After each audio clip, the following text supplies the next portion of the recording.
So here, this is Illinois Media School, and I went here. I was a student and ventured in different avenues as far as audio, radio, film is one of them. Shouts out to Chucky Vision, which was my instructor. And he was always like, get the shot, get the shot, get the shot. That was his thing, right? With the camera, he would send us out downtown. And then later on, worry about everything else. You know, because with editing and all that, you can do just magic and stuff, right?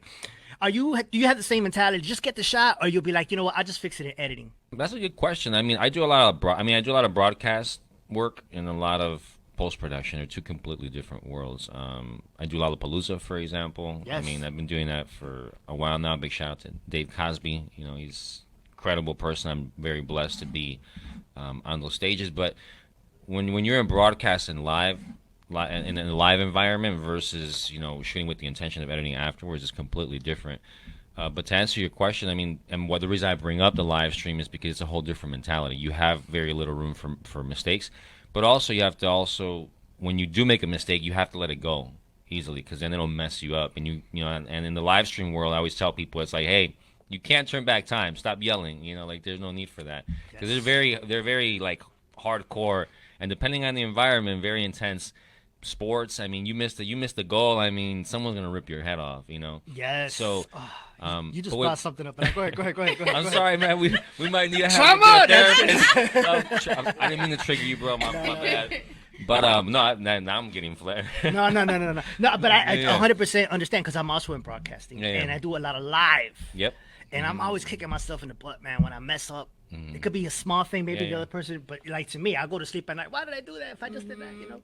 So I totally get it. And with live video, that's a whole nother ball game, bro. Yep. You know what I'm saying? In post-production and all that, even like when you're shooting live, we used to have this room where it was like, I forget the name of the machine, but it was like a camera 1, camera 2, camera 3. No, go back to camera 1. You know, preset this one. It was like a whole thing. Like, you really needed to know.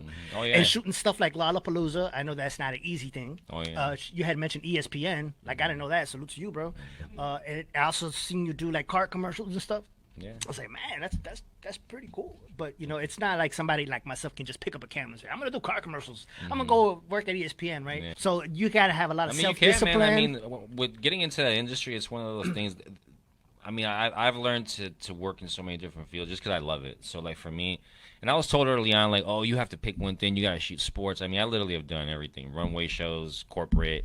I mean, I just did just in this last week. I mean, I did something for a runway show. I just did 2 corporate events, completely different camera systems. So I mean, for me, it's like I tell people, like, my name is tech, so it's like I'm always about technology, and it gets me excited. You know, like if I had to shoot the same thing every day, it'd drive me nuts. But I guess to answer your earlier question about like getting the shot, it's like, I mean, some people storyboard. I mean, everyone has a different process. I don't storyboard. I storyboard in my head. Right. I'm freestyling on the fly all the time. You know. But that's just from experience. Like, I know the kind of shots that I want. I have my own style, so I know how to approach things.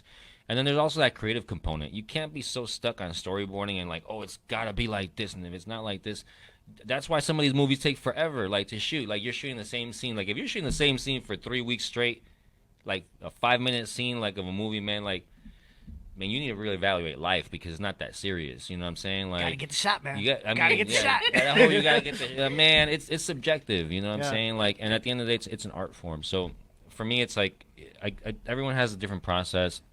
I'm not knocking the way anyone does things, but for me, I tend to freestyle, and I'll storyboard to the extent of like in my head. Like, I don't actually draw out actual storyboards. Like, you have an idea.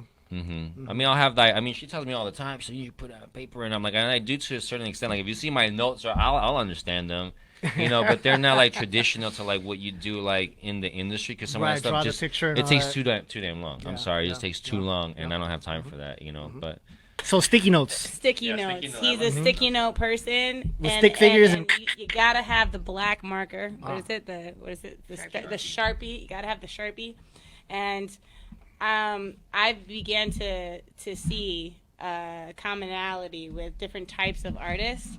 Shout out to Tad's crew out in the Bronx, you know, Hunts Point, because they've been around. You know, they did the huge murals with, you know, Big Pun and Fat Joe and J Lo. I mean, the list goes on and on. Those guys are like my uncles, you know, as old as my dad. And I've watched them do their process, and literally, hey, would have somebody clean up after them because they're the same way. And I'm like, how do you live? Because I couldn't live.